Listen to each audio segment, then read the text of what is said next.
What's up, everybody? I hope you guys are having a wonderful day. Now, if you are a sports fan, then you know that the Cavaliers did not win the NBA Finals. Yes. So I want to say congratulations to the Golden State Warriors. You guys, you toughed it out and you won. So kudos to you guys. Now, as you know, when teams win the championship, they have the opportunity to go to the White House and meet with the president. Well, this year, the NBA champions, they said, hell no, because they don't want to go, and it was all a unanimous vote. They do not want to go to the White House because nobody wants to go to the White House and meet Trump, because he's an idiot. And I'm going to say that, whatever I talk about him, I'm going to put my point out there. So there you go. And, the same thing happened when the Patriots won the Super Bowl this year. So, some of them, they didn't want to go. So that's the thing, and that's what happened. So you guys, good job on that. You toughed it out. You stand up for what you believe in. That's a good thing. Now, moving on. I I send my thoughts and prayers to London after everything that's been going on with them, with the whole Manchester, what happened with the London Bridge, and now another incident happened with the Grenfell Tower. So, in West London, the Grenfell Tower experienced an unprecedented fire.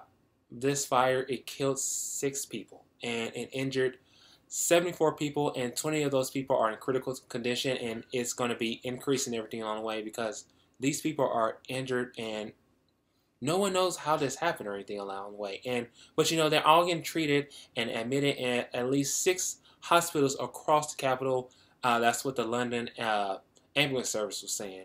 And now the Secretary of State of Communities and Local Government, Sajid Javid, I hope I said his name correctly. He's going to chair an emergency COBRA meeting about this and seeing like how did this happen and everything along the way. Now, if you guys don't know what a COBRA meeting is, it's basically a cross departmental crisis committee that is formed to respond to national emergencies. So basically, COBRA stands for Cabinet Office Briefing Room. So COBRA, so COBR, but no A.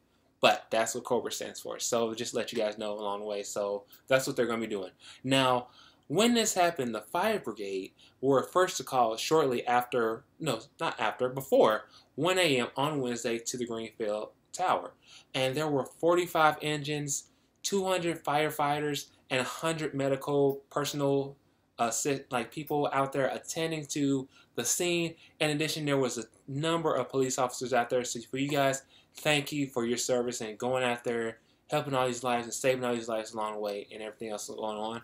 And the fire crews reached the 20th floor along with the structural engineer as well as the urban search and rescue advisors as they were monitoring the fire and the building as well to see what's going on and everything along the way. Now, in this fire, there were still many residents who were still missing, and witnesses say that they saw people jumping out of the building, and certain people were like survivors were telling how they managed to flee the building and everything else along the way. So I would love to know how they got out, and that's it's scary to hear about this along the way.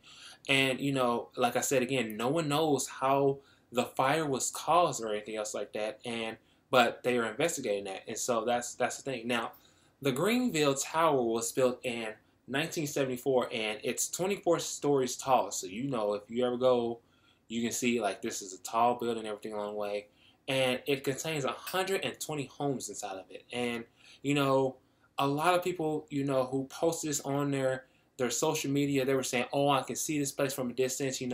How can I help out in some way? So they're now asking for donations and everything along the way. And if you are around London or so, they're asking for donation. They also asking for clothing as well if you can help them out. I will put the link down below so you guys can actually go out there and donate. So keep help them out. Prayers go out to them as well as London. You guys are always in my mind and everything else along the way, along with everyone else in this entire world. Now, continuing on, moving on to the next story. In Virginia, you've got, there was a shooting this morning, and you wonder what's going on, and everything along the way. So basically, in Alexandria, Virginia, gunmen opened fire at members of Congress practicing baseball. So they were practicing for their annual baseball games coming up, and everything along the way. And there were 4 people who were injured, and one of them was Representative Steve Scalise. Scalise, I'm not sure how to say his name, of Louisiana, and you also have 2 Capitol Police officers and a Congress aide. You know, he got hurt as well. So all these guys got hurt. Now, sources are saying that this was a deliberate attack, but you know, what was actually the method for the gunman's, you know, perspective of doing this? Now, the shooter has been identified as 66-year-old James, I hope I say his name right, Hodgkinson, Belleville, Illinois. And, you know, James, he received fatal shots, and he was announced dead later on when he was on his way to the hospital.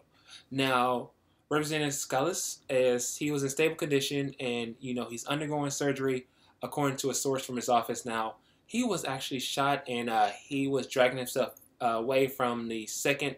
He was dragging himself away from second base, where he was, and he was trying to, you know, make sure, you know, he kept himself safe while the police officers were neutralizing the shooter. Along with that, other people were trying to hide as well. They were hiding in dugouts, and they were going over the fence so that way they can avoid bullets and everything along the way. And once the shooter was taken down, other members who were attending the baseball practice, they went to Scalise and they were helping him out, trying to, you know, cover the wound and everything until paramedics arrived and everything and helped him out the way. So there's still no word about what's going on, but I know there's, you know, they're always going to post something out and let people know what's going on. And then we're going to continue on to the next story. You know, Tomi Lahren, you know, people hate her, some people love her. I, for one, I really, really hate her, because every time she opens up her mouth, it's like screeching, just like one, you know, it's like one of those sirens. You just hear and you just go, ah.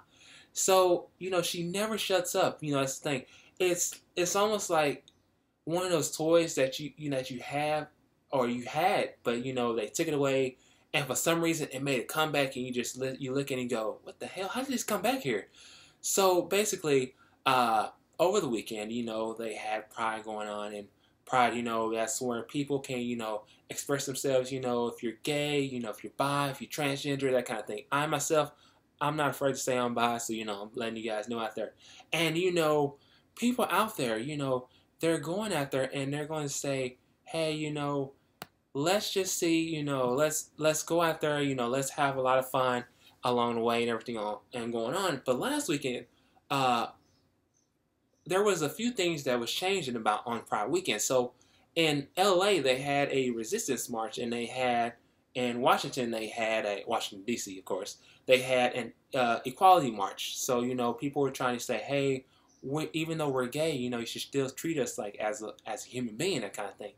And Tomi Lahren, she went on, you know, she went on social media, and she went out and she did the most stupidest thing.